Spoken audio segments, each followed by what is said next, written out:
नमस्कार दोस्तों, आपके अपने चैनल जीके 78 स्टडी बहुत बहुत स्वागत है। हम लोग अनुक्रम में श्रेणी पढ़ रहे थे, जिसमें सवाल नंबर 4 की तरफ हम लोग पढ़ते हैं। जिसमें हमसे सवाल नंबर 4 में कह रहा है कि एक अनुक्रम का छठवां पद ज्ञात कीजिए जिसका पहला पद, ठीक है, जिसका पहला पद आपको ये दे रखा है, ठीक है, और इसमें से आपको कह रहा है कि n+1वां पद में अगर हम n में, ठीक है, अगर हम n में n जोड़ दें, यानी nवें पद में अगर n जोड़ दिया जाए तो क्या होगा। बहुत सिंपल है, कुछ नहीं है। देखिए, सबसे पहले आप लिखोगे हल और यहाँ लिखोगे दिया है a1 = 1, ठीक है, तथा यहाँ पे कितना बोल रहा है, n+1 बोल रहा है, तो यहाँ पे लिखेंगे a और यहाँ पे लगा दें कितना n+1, ठीक है। यानी ये बोल रहा है कि यदि एक पद है जिसका तथा एक पद ये है, ठीक, तो इसमें ये बताया जा रहा है कि जब ये जुड़ता है तो एक ये an में टूट जाता है और एक ये n पद में टूट जाता है, ये बोल रहा है। यानी n पद इसमें जुड़ जाता है और एक ये n हो जाता है, बस इतना सा, मतलब ये चीज बोली जा रही है यहाँ पे कि यदि छठवां पद हमको ज्ञात करना है जिसका पहला पद हमको ये दे रखा है, कह रहा है n-वां पद, n+1वां पद में एक तो en होता है और एक कौन सा होता है, nवें पद में n जोड़ दिया जाता है। ये तो हो गया इसका nवां पद और ये हो गया कि इसमें n जोड़ा जाता है, तो ये हो गया इसमें n जोड़ना है, बस। अब कुछ नहीं करना, आप लिखोगे कि दिए गए अनुक्रम, ठीक है, दिए गए अनुक्रम में n = 1 रखने पर, ठीक, तो जब इसको रखेंगे तो यहाँ पे देखो, यहाँ पे कितना 1 रखेंगे तो देखो हम क्या दिखाते हैं, a यहाँ पे रखेंगे n की जगह 1+1, ठीक है, बराबर यहाँ पे रखेंगे तो ये हो जाएगा कितना, ये हो जाएगा a1, ठीक, और प्लस यहाँ पे n की जगह जब रखेंगे तो यहाँ पे कितना है, n की जगह तो यहाँ भी 1 आ जाएगा, और का है क्योंकि यहाँ हम n बराबर कितना रख रहे हैं, 1 रख रहे हैं, ठीक। तो जब इसको हम आगे बढ़ाएंगे तो ये हो जाएगा आपका a2 बराबर ये हो जाएगा a1, और a1 का मान देखो ऑलरेडी यहाँ पे कितना दे रखा है, 1, ये हो जाएगा 1 प्लस यहाँ पे 1 है तो ये हो गया सीधे, तो ये निकल गया कितना 2। इसी तरीके से यदि हम लिखेंगे कि दिए गए अनुक्रम में n बराबर कितना 2 रखने पर, तो जैसे हम 2 रखेंगे तो ये हो जाएगा a और यहाँ पे 2 और 1 रखेंगे तो यहाँ पे कितना हो जाएगा, यहाँ पे हो जाएगा 3, ठीक। इसके बाद यहाँ पे रखेंगे तो यहाँ पे हो जाएगा कितना a2 और प्लस यहाँ पे n की जगह कितना रख रहे हैं 2, तो ये हो जाएगा 2, ठीक है। तो अब हम आगे बढ़ेंगे, जब आगे बढ़ेंगे तो a2 का मान यहाँ से कितना निकला है 2, तो ये तो 2 रख देंगे और एक ये इसके पीछे वाला 2 चल रहा है, तो 2 और 2 कितना हो जाएगा 4, ठीक। इसी तरीके से जब हम लिखेंगे कि दिए गए अनुक्रम में n = 3 रखने पर, तो जैसे n = 3 रखेंगे तो यहाँ पे हो जाएगा कितना, यहाँ पे रखेंगे 3 और एक ये हो जाएगा तो कितना हो जाएगा, ये हो जाएगा 4, ठीक, बराबर करेंगे तो यहाँ पे जब रखेंगे तो यहाँ पे कितना हो जाएगा, ये हो जाएगा a, ये हो जाएगा 3, ये हो जाएगा प्लस और ये हो जाएगा 1, यानी 1 की जगह क्यों 1 कहाँ, क्योंकि n है ना, तो n की जगह कितना रहेगा, ये हो जाएगा आपका 3, ठीक है, बराबर करेंगे तो a3 का मान कितना है 4, ये हो जाएगा 4 और ये हो जाएगा 3, तो ये हो जाएगा 4 3 कितना 7, ठीक। और आगे बढ़ते हैं, फिर आगे लिखना दिए गए अनुक्रम में, अब की बार n बराबर कितना रखें 4 रखने पर, तो जैसे ही 4 रखेंगे तो देखो इसमें रखना है, तो 4 और 1 जोड़ेंगे तो कितना हो जाएगा 5 हो जाएगा, यानी a5, ठीक। यहाँ रखेंगे तो ये कितना हो जाएगा a4 हो जाएगा, यानी a यहाँ पे 4 प्लस करेंगे यहाँ पे प्लस हो जाएगा और n की जगह हमने कितना रखा है 4, तो ये हो जाएगा 4, ठीक। जब हम बराबर इसको करेंगे आगे बढ़ाएंगे, ठीक है, जब इसको आगे बढ़ाएंगे तो यहाँ पे a4 का मान कितना निकला था 7 निकला था, ये 7 और ये 4, तो 7 3 10 और एक यहाँ पे कितना हो जाएगा, ये हो जाएगा आपका 11, ठीक। और देखो जैसे यहाँ लिखेंगे दिए गए अनुक्रम में n बराबर कितना 5 रखने पर, तो जैसे n बराबर 5 रखेंगे तो ये हो जाएगा आपका 5 और 1, ये देखो 5 इसकी जगह और 1 कितना हो जाएगा 6, और वैसे भी देखो सीक्वेंस से चल रहा है, ये देखो a2 ये a1 तो यही दिया हुआ था, a2 ये हो गया, a3 हो गया, a4 ये हो गया, a5 ये हो गया, a6 ये हो गया, ठीक। और यहाँ पे कितना आ रहा है, यहाँ पे a5 आ जाएगा और यहाँ पे कितना आ जाएगा 5 आ जाएगा, ठीक। तो a5 का मान कितना है भैया 11, तो ये हो जाएगा 11 प्लस और यहाँ पे कितना है 5, तो ये हो जाएगा आपको कितना 5 और 1 6 16, ठीक। तो हमसे बस इतना कह रहा था कि अनुक्रम का, क्योंकि सवाल में अगर आप देखोगे तो सवाल में सिर्फ आपसे यही कह रहा है कि अनुक्रम का छठवां पद ज्ञात कीजिए, केवल आपको छठवां पद निकालना था, ठीक है। लेकिन अगर आपसे बोलता सारे पद निकालिए तो देखो a1वां पद तो आपको यही दिया हुआ था, ठीक।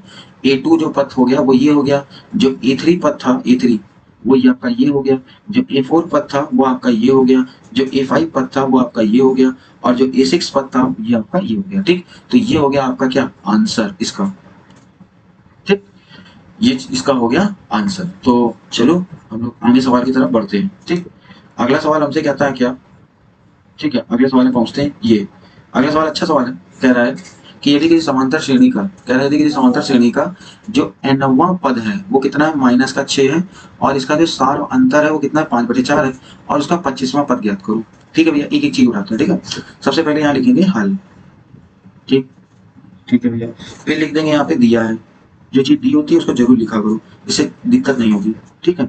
जो चीज दी है उसको लिख लो। सबसे पहले यहाँ पे दिया हुआ है कि श्रेणी, ठीक है, श्रेणी का जो नवा पद है, श्रेणी का जो नवा पद है, ठीक है, श्रेणी का जो नवा पद है वो कितना है, वो है -6। जो श्रेणी का नवा पद है वो कितना है, -6।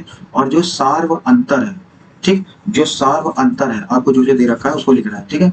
जो सार्व अंतर है वो आपका कितना है, 5/4 है। चलो भैया 5/4 हो गया, ठीक। अब हम यानी सार्व अंतर किससे व्यक्त करते हैं, डी से व्यक्त करते हैं, तो ये 5/4 हो गया, ठीक है। अभी चलो हम लोग आगे बढ़ते हैं। तो सबसे पहले यहाँ पे हम लिखते हैं, यहाँ पे कौन सा पद चल रहा है, यहाँ पे चल रहा है नवा। तो यहाँ पे हमने एक सूत्र बताया था आपको, सूत्र था Tn बराबर a प्लस n माइनस का 1 इंटू डी, ये सूत्र था, ठीक है। हमको यहाँ से a नहीं मालूम, तो सबसे पहले हम यहाँ पे क्या निकालेंगे, a निकालेंगे। अब कैसे निकालेंगे देखना, सबसे पहले हम यहाँ पे कौन सा पद रखेंगे, नवा। तो यहाँ पे रखेंगे Tn, यहाँ पे हो जाएगा t, और n की जगह कितना रख देंगे, यहाँ हो जाएगा 9, T9, ठीक है, बराबर a की जगह a आ गया, प्लस की जगह प्लस आ गया, n की जगह यहाँ पे कितना रखा है, n की जगह 9, तो यहाँ पे कितना आ जाएगा 9 माइनस का 1, ठीक है। और d की जगह कितना है, ये 5/4, क्योंकि सर्वांतर को d से व्यक्त करते हैं, ठीक। चलो मैं लिख दे रहा हूँ, जो सार्वंतर है वो यहाँ पे d है, ठीक। अब ध्यान से देखो, अब इसमें दो चीजें हैं भाई, यहाँ पे 5/4 था, ठीक है, यहाँ 4 कर देते हैं इसको, तो यहाँ पे 4 आते थे, ठीक है। अब देखो, अब यहाँ एक चीज देखो, ये भी हमको नहीं मालूम है और ये भी हमको नहीं मालूम है। अगर हमको दो चीजें नहीं मालूम होगी तो हम कैसे करेंगे। अब सवाल में पढ़ो, देखो क्या कह रहा है, सवाल में कह रहा है कि जो श्रेणी का जो नवा पद है वो कितने के बराबर है, वो -6 के बराबर है। ये हमको यहाँ पे दे रखा है, तो हम इसकी जगह रखेंगे कितना, -6, इसकी जगह रखेंगे a, इसकी जगह रखेंगे ये 9 में से एक जगह कितना आ जाएगा, ये आ जाएगा 8, ठीक। ये हो जाएगा आपका 5/4, ये काटा, ठीक। तो ये हो जाएगा -6 बराबर a प्लस 5 दूनी कितना आ जाएगा 10, ये 10 इधर चला जाएगा, ठीक है। जब ये 10 इधर चला जाएगा तो ये आ जाएगा माइनस का, ये हो गया 6, ये 10 इधर आ गया तो ये हो गया -10 बराबर कितना a, यानी a का जो मान है, a का जो मान निकल रहा है वो -16 निकल रहा है, ठीक है। यानी प्रथम पद इसका आगे कितना, -16, ये हमें पता। अब हमसे आगे सवाल कह रहा है, हमसे सवाल आगे कह रहा है क्या, कि श्रेणी का, हमसे सवाल आगे कह रहा है कि श्रेणी का 25वां पद, देखो ये तो बोल रहा है श्रेणी का कौन सा 25वां, जिस शब्द के पीछे वहां लग गया वो n होता है, ठीक है। तो ये आपसे बोल रहा है कि श्रेणी का 25वां पद बताइए, तो आप लिखोगे श्रेणी का 25वां पद, ठीक। सूत्र यही लगा दो, तो ये हो जाएगा आपका T25, क्योंकि Tn है ना, और n की जगह कितना रखना है 25, बराबर a की जगह कितना आ चुका है -16, तो ये रख देंगे -16, यही सूत्र लग रहा है, यही सूत्र यहाँ भी लग रहा है, ठीक है। तो a की जगह ये रख दिया, प्लस लगा देंगे। अब n की जगह कौन कितना रखेंगे, तो n की जगह कितना बोला 25, तो ये हो जाएगा 25 माइनस का 1 और गुणे में d का मान कितना है, d का मान है 5/4, ठीक। आगे बढ़ते हैं, तो देखो ये लगा बराबर, ये लगा -16, ये इससे घटेगा तो ये आ जाएगा 24, ये हो जाएगा 5, ये हो जाएगा 4, ठीक है। तो 4 6 कितना होता है, 24 होता है, काट डालो भैया, 4 6 24, तो ये हो जाएगा -16 और 4 6 24, ये हो जाएगा 6 और ये हो जाएगा 5, ठीक। तो यहाँ जब करेंगे तो यहाँ पे आ जाएगा कितना, -16 और 6 का 6 भाजेगा 24, 6 5 30, ये हो जाएगा आपका 30, ठीक है। तो यहाँ पे जब हम इसको घटा लेंगे तो 30 में 16 का घटेगा तो ये आ जाएगा आपका 4 और ये आ जाएगा आपका 1, ये हो जाएगा 14, ठीक। तो आपका जो आंसर आया है, ठीक है, आपका आंसर क्या पूछ रहा था, इसका 25वां पद बताना था, तो ये 25वां जो पद आया है ये इसका हो जाएगा क्या आंसर, ठीक। क्योंकि 25वां पद पूछ रहा था, ये जब तक नहीं निकलेगा तब तक 25वां पद हम लोग नहीं निकाल पाएंगे, ठीक। आशा करते हैं कि ये भी सवाल आपको आ गया होगा समझ में।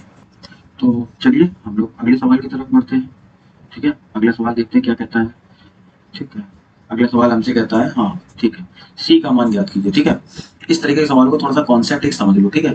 एक कॉन्सेप्ट होता है जिसमें ये कहा जाता है क्या, कि जब भी कभी आपको इस तरीके से मान के लिए पूछे, ठीक है, जब भी कभी इस तरीके के मान के लिए पूछे तो आप एक काम, एक और ये पूछे कि यदि देखो सवाल पढ़ो, जैसे कह रहा है कि इसमें सी का मान ज्ञात करो, ठीक है, सी का मान ज्ञात कीजिए। यदि दिए गए किसी पद में किसी समांतर श्रेणी के क्रमागत पद हैं, मतलब तुमसे साफ साफ ये कह रहा है कि सी का तो या तो मान निकालो और ये एक एपी में है, ठीक है। तो याद रखना एपी की एक कंडीशन होती है, एपी बोले तो एल्गोथेरम प्रोग्रेशन, मतलब समांतर श्रेणी की एक शर्त होती है जिसमें होता है 2b बराबर a प्लस सी, ये शर्त होती है। मतलब जैसे क्या, कि जैसे मान लो ये 3 पद हैं, ठीक है, तो 3 पद में जो दूसरे पद का जो दुगना होता है ये इन दोनों पदों के योग के क्या होता है, बराबर होता है। ये है इसकी कंडीशन, ये शर्त है इसकी, तो ये याद ही कर लो, ठीक है। तो ये याद ही कर लो। तो देखो जैसे 2b बराबर यहाँ पे कितना लिखा है, a प्लस सी लिखा है, ठीक है। तो हम 2b को क्या लिख सकते हैं, b धन b बराबर ए धन सी लिख सकते हैं। अब इसमें कहेंगे क्या, जैसे बी को यहीं रोक लो और ए को इधर भेज दो, तो ये हो जाएगा बी माइनस का ए, ठीक है, बराबर।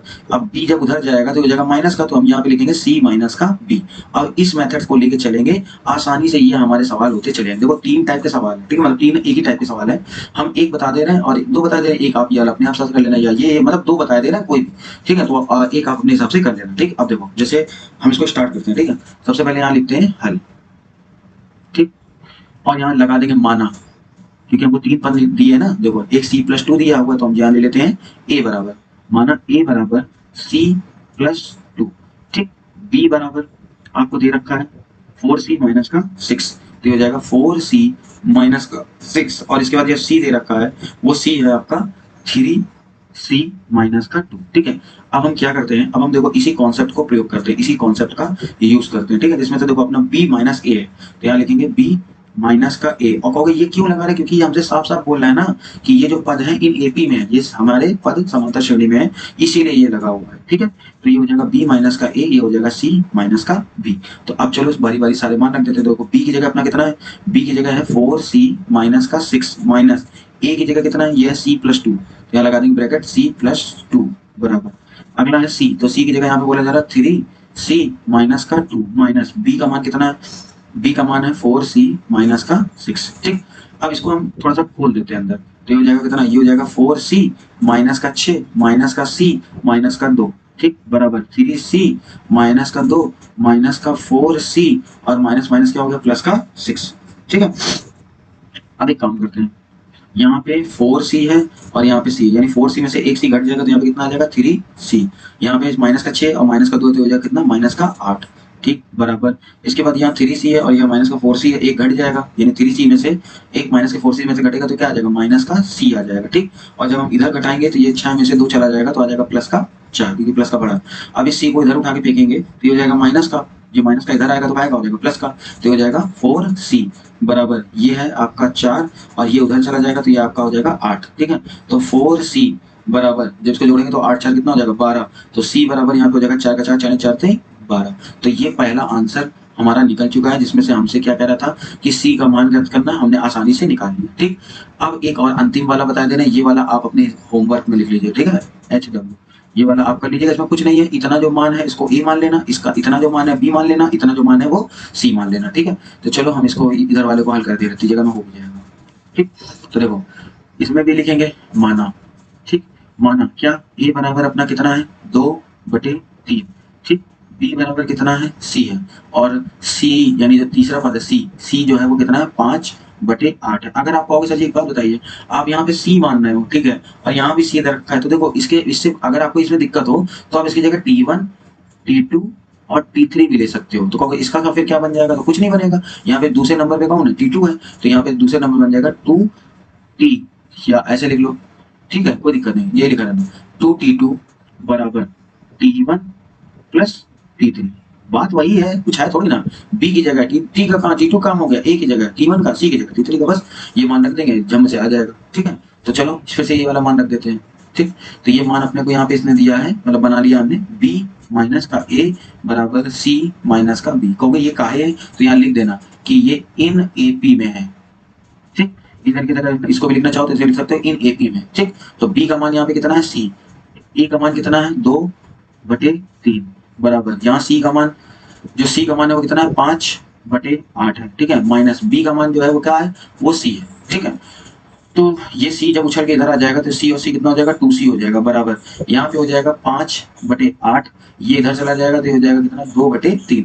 हम आपसे पहले ही बोल चुके हैं, अगर आपको कंफ्यूजन लग रही हो कि यार इन्होंने c का मान पूछ रहा है और यहाँ पे इन्होंने c के बराबर ले लिया है, ठीक है, तो आप इसकी जगह d भी ले सकते हो, कोई दिक्कत नहीं है, ठीक है। ये तो मैं आप इसकी जगह t1 ले लेना। अगर देखो चलो मैं दिखाता हूँ, अगर जैसे यहाँ पे अगर आप ले लोगे, ठीक है, अगर आप यहाँ पे जैसे मान लो t1 लेते हो, जैसे मान लो यहाँ पे हो जाएगा ये t1, ठीक, यहाँ पे हो जाएगा ये t2, ठीक, यहाँ पे हो गया मान लो t3, ठीक। मैं आपको इसलिए करके दिखा रहा हूँ ताकि आपको आ जाए, ठीक है। तो देखो जैसे यहाँ से इसको और देखते हैं, जैसे यहाँ पलटाएंगे, यहाँ भी पलटा देंगे, यहाँ पलटा देंगे, ये पलटा देंगे, ठीक है, बस और कुछ नहीं करना। तो यहाँ पे क्या करेंगे, जैसे यहाँ 2 3 था तो यहाँ पे कितना है b है, तो b के नंबर पे कौन आता है, यहाँ पे आता है t2, ठीक, यहाँ पे आ जाएगा माइनस और यहाँ पे कितना आ जाएगा t1 आ जाएगा, ठीक, बराबर करेंगे। इसी तरीके से यहाँ पे कौन है c, तो यहाँ पे कितना आ जाएगा c की जगह यानी t3 आ जाएगा, ठीक। और माइनस का यहाँ पे कौन है, बी, तो बी का काम कौन कर रहा है, T2 कर रहा है। ठीक, यानी अगर आपको अब भी ना समझ में आया तो ये आप समझ लो A है, ये B है, ये C है। ठीक, यहाँ पे A का काम कर रहा है T1, B का काम कर रहा है T2 और C का काम कर रहा है T3। इसका बना था 2B बराबर A प्लस C और इसका बना है T2 बराबर T1 प्लस T3। अब तो इतना आपको समझ में आएगा क्या क्या नहीं है, क्या क्या नहीं। ठीक, तो C को उधर भेजेंगे तो 2C, 5/8 ये उधर चला जाएगा, तो ये हो जाएगा आपका 2C बराबर 8 और 3 का जब हम एलसीएम ले लेंगे तो 24 आ जाएगा। 8 का 16, 8 से 24, 3 5 15 5 15 15 और 3 3 का 15, 3 का 3 देखिए, चलो 24 8 8 8 16, तो ये आ जाएगा इधर से 16। ठीक है, जब इसका जोड़ देंगे तो आ जाएगा 6 4 10 और 11 की 1, हां लाई 1 1 2 और 1 3, 31 31 बटे यहाँ पे आ जाएगा 24। तो यहाँ से सी का मान निकला है हमारा, जो सी का मान निकल के आया है वो सी का मान निकल के आया है 31/24। ठीक, ये हमारा मान निकल के आ चुका है। तो ये हो गया, अब ये आपका होमवर्क हो गया, एक आप खुद कर लीजिएगा। ठीक है, तो आशा करते हैं कि आपको अच्छे समझ में आ रहे होंगे सवाल। ठीक है, कुछ आप भी करिए, कुछ हम भी करेंगे तो ज़्यादा अच्छा रहेगा, क्योंकि अगर सारे सवाल हम ही बता देंगे तो आप उतने ज़्यादा कमजोर हो जाएंगे। ठीक है, लेकिन हम फिर भी मैक्सिमम ज़्यादा से ज़्यादा सवाल आपको बताएंगे। ठीक है, तो बस आज के लिए इतना ही रखते हैं, फिर मिलते हैं हम आपको अगली क्लास में। तब तक के लिए धन्यवाद।